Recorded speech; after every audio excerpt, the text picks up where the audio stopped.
Jonkler is getting jonked! So the Jonkler, I don't speak French, just came out and nevertheless, I went to watch it anyway without any expectations, because honestly, I don't really get the point of a sequel. The first movie ended with an ending that was like, maybe it was all in his head, maybe it was all in my head, or maybe it was all in your head. The movie never happened! Wake up! Wake up! Wake up! Wake up! Wake up! Wake up! The Joker, despite being a movie that's ripping off an already existing movie, does do a good job showcasing the struggle of mental illness, and society's often neglected that. It had something to say, a very direct and simple message. With Joker 2, don't stick your dick in crazy? Joker 2 is actually a genius cautionary tale about what happens when a clown-pilled Sigma Doomer betrays his true self chud bros for a bimbofoid and becomes a cringe fake self. Fellas, I was the Jonkler all along. My best friend and I discussed the idea that the Joker movie served as the perfect prequel to Matt Reeves' The Batman and would have done a great job setting up their stories together in the future. But that idea is now completely out the window, cause guess what? How about I get you what you fucking deserve? But fellas, as much as I think this film destroys both Joaquin Phoenix's potential as the Joker and the perfection of the first movie, I kinda like this movie. No, seriously, I really did. Yeah, as much as I hate to say that the critics are right and this movie does suck and is so bad despite trying so hard to be profound, I really liked it. I think it's a movie that's so bad, it's actually good. It goes up there with Catwoman and Daredevil 2003.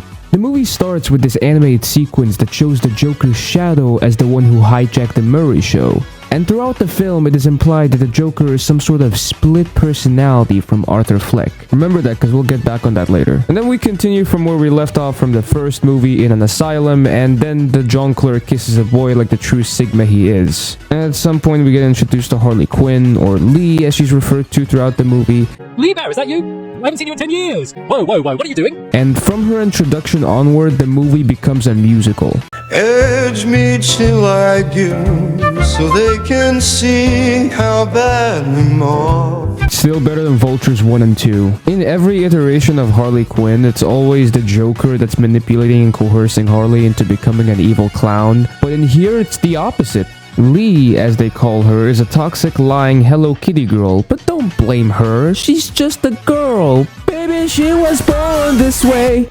Get it? Because she's Lady Gaga. Lady Gaga when Lady Goo Goo walks in. Oh my god, it's Lady Gaga! This movie's adding fire to a flame with all those me and who posts like please stop and seek professional help. Lee is such a girly girl. Her first order of business after building a rapport with the Jonkler is setting the asylum on fire for some reason. It doesn't really lead anywhere and doesn't come back to bite her later, and she was somehow allowed to check herself out.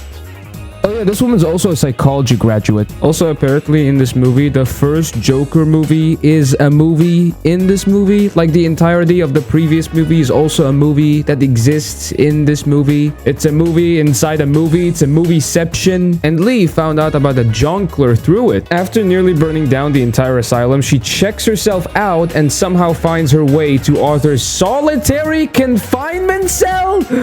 What? As to how she got there, she just says, oh, the guard let me in. But there's no time to think about that now because it's time for clown sex that lasts 3 seconds because the Jonkler's a quick shot.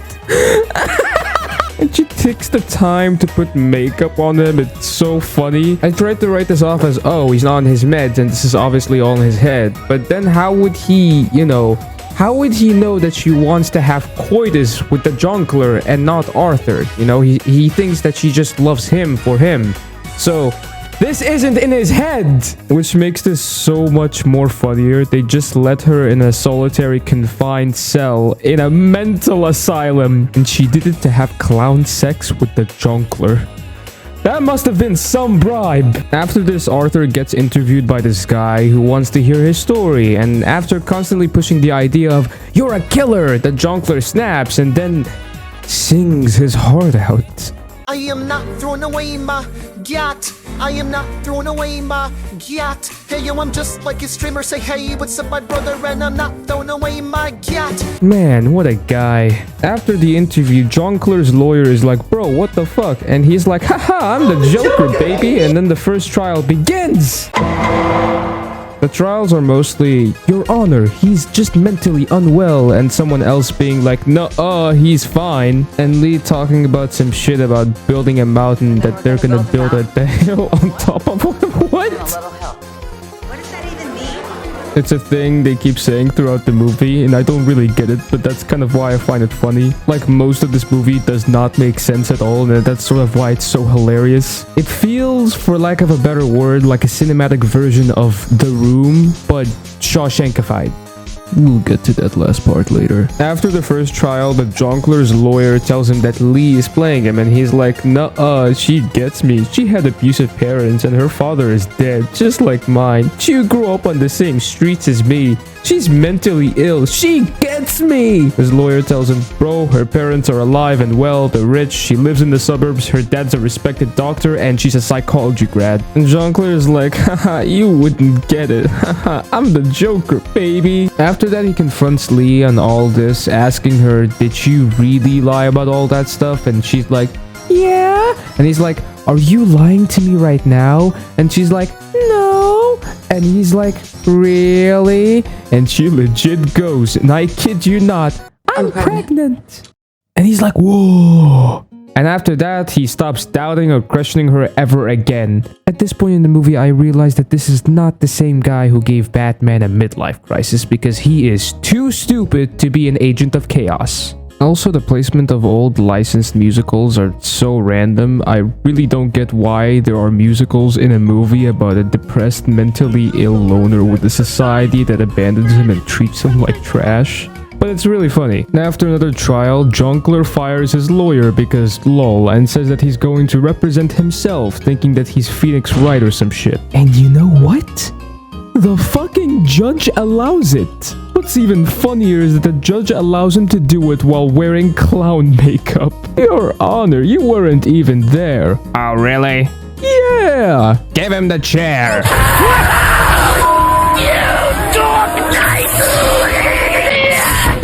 After some useless musicals and Joaquin and Gaga sucking faces for an extended runtime, we get back to the trial. In here, the Jonkler proceeds to cross-examine a witness from the last movie while using the goofiest southern accent I've ever heard. Isn't that convenient, Mr. Puddles? When, as you say, you saw me bash Mr. Clanman, whatever's, head into the wall many times. Then he says something about his guards being fat or something, and they didn't take it well.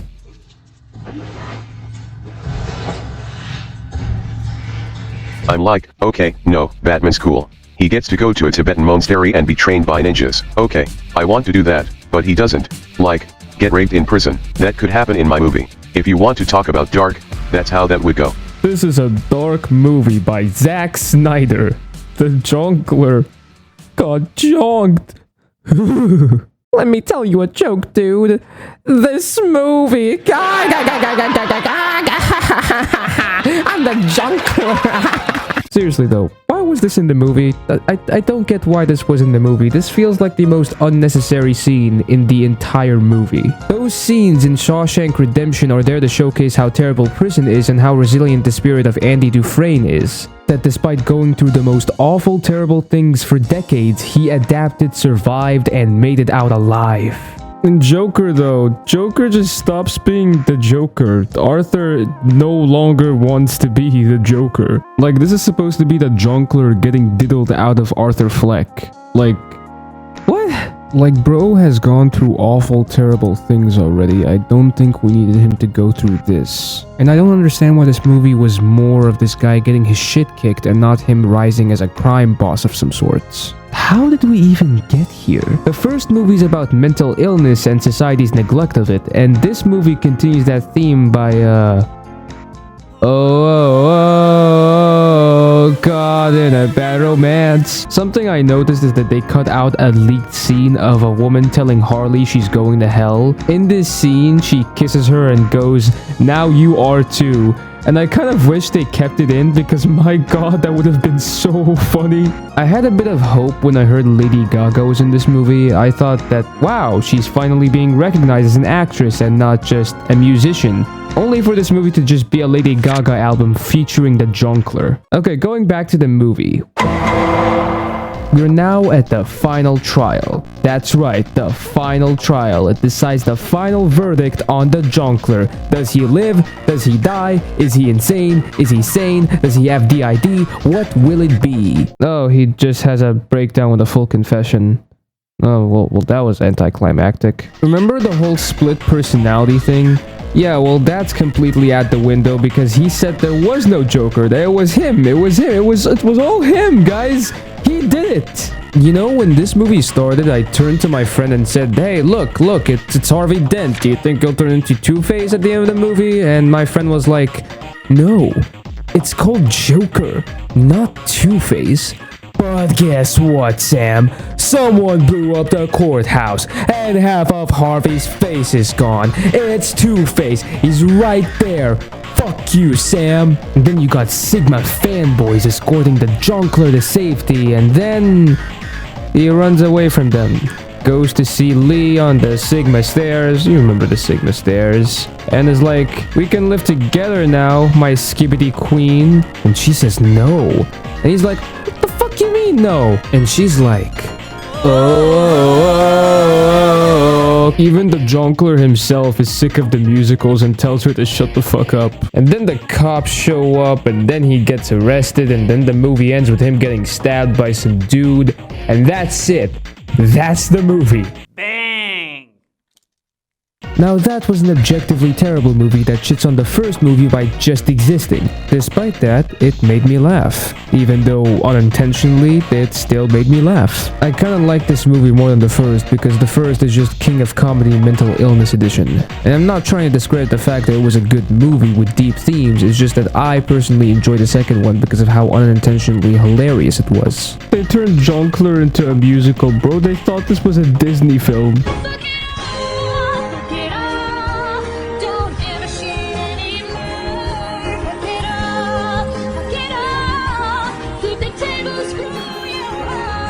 Yes, this movie was made by someone who doesn't really care and only wanted the cash back. Yes, this movie and its director are very disrespectful towards its fans. And yes, it's about to crash and burn. And I'm okay with that. You are racist, you're so political, you're homophobic, and you're on this? Yes. Just to tell everyone about it. Yes.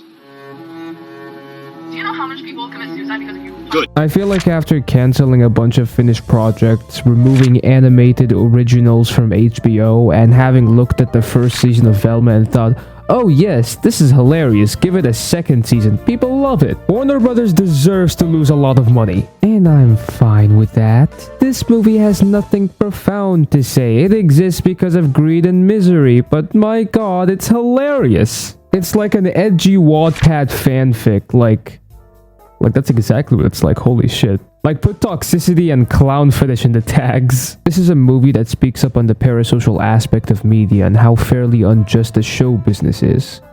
Oh wait, that's an actual good movie. Guys, go watch King of Comedy. It's an underrated Scorsese gem that many people often overlook. It's what initially inspired the Joker movie, and honestly, I like it a whole lot more. Like, I thought the Joker movies were supposed to talk about the struggle of mental illnesses, and instead it really tried hammering down the Jeffrey Dahmer parallels. The Jeffrey Dahmer show had faced huge backlash because it was basically trying to get people to sympathize with a serial killer, and even tried contacting his victims' families for accuracy. At the time, people made comparisons to the Joker on how they could have made a show about a fictional serial killer that talks about how a person can be damaged over time due to trauma and loneliness. The Joker was the template. That's how successful the first movie was. But this movie just erases all of that success like it was nothing. They not only continued to make this guy's life more miserable, but they just turned him into Jeffrey Dahmer. The core essence of Joker is one bad day. That's all it took to turn Joker into what he is. Spreading his own ideas of what's funny, not for others, but for himself.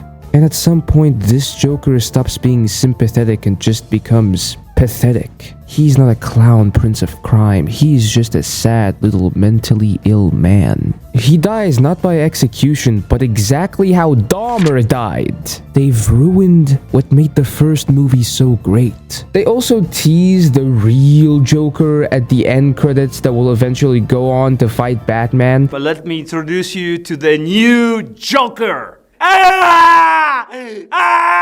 Which I feel undercuts the entirety of the first movie with the connection of the Waynes to the Joker. So, yeah, I give this movie 3 Jonklers out of 10. It has good cinematography and it's unintentionally hilarious. Absolute cinema. Real note, please don't pay tickets for this unless you want to laugh at it with your friends. This movie is just bad. I don't even know why it has a French title. To be classy? I don't know. Go watch Transformers 1. Go watch King of Comedy. Until next time, that's it, folks. Insurance. Holmes is on his way to Harley as we speak.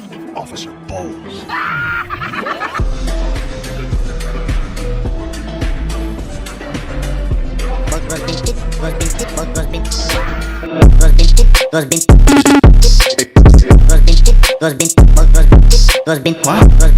He's just wondering if you got your photos printed. If